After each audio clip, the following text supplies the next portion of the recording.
Bloomberg Audio Studios. Podcasts, radio, news.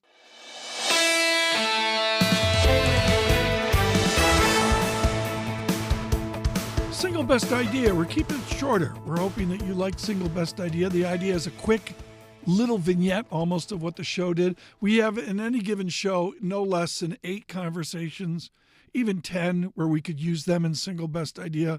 But we want this to be an add-on to the other podcasts that you're listening to at Bloomberg, like Odd Lots, like David Gurr's The Big Take, many others as well, including, those around the world. A huge impact by podcasts. We're out at YouTube Podcasts. That seems to be growing, expanding exponentially. Also Apple Podcasts as well. Steve Auth joins from Federated Hermes. In speaking to him, well, it's that time of year. I didn't realize how late Thanksgiving is, how short the holiday season is. We're into year-end analysis.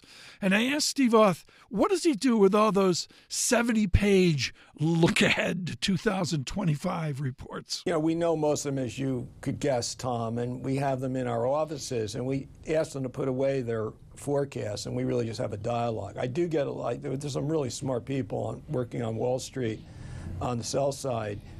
And if you get underneath their forecasts and start going back and forth with them on the drivers of it, we find that helpful, that dialogue. But we do a lot of our own work, obviously. I mean, we've got 160 investment analysts working in our organization. So, we do a lot of our own work on where we're heading. But we do it more to kind of suggest a direction as opposed to, a precise date and time that a market's going to hit a particular level. Steve Auth, Federated Hermes, we're thrilled that he could come in today and, of course, talking about the 3-year, the 5-year view forward, his enthusiasm for equities. Speaking of that, Jim Bianco joined us today. I announced yesterday Lindsay Piegza is my Economist of the Year. Lindsay at Stifel has been just absolutely heated that this is a Fed that will come down slower than so many expected. She's been really out there, visible on that. And part of that theory, that thinking came from, say, Mohamed El-Arian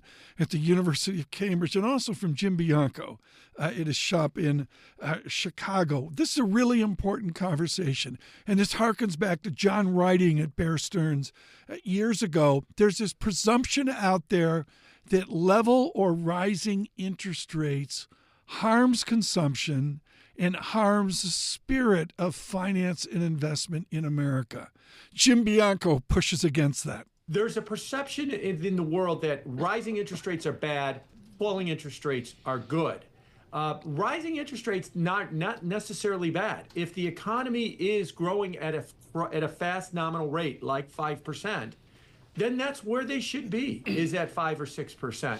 And that is in an environment where businesses can be profitable, stock markets can go up, people can get employed, even though you have 5 or 6% interest rates. And those retirees and pensioners that are looking for fixed income could actually get a fixed income. So it's not necessarily a bad thing if we have a strong nominal growth environment and we have higher rates. If you get higher rates because of purely inflation, that's a problem. But higher is not always bad. Jim Bianco from Chicago, Bianco Research. And again, he reiterates, as we heard from Dr. Piegza at Stifel, that this is a Fed that's going to pause along the way. He was bold. He said there is no soft landing. There's just no landing. We're out on YouTube podcasts.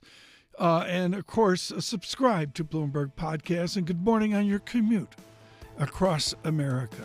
From New York City's single best idea.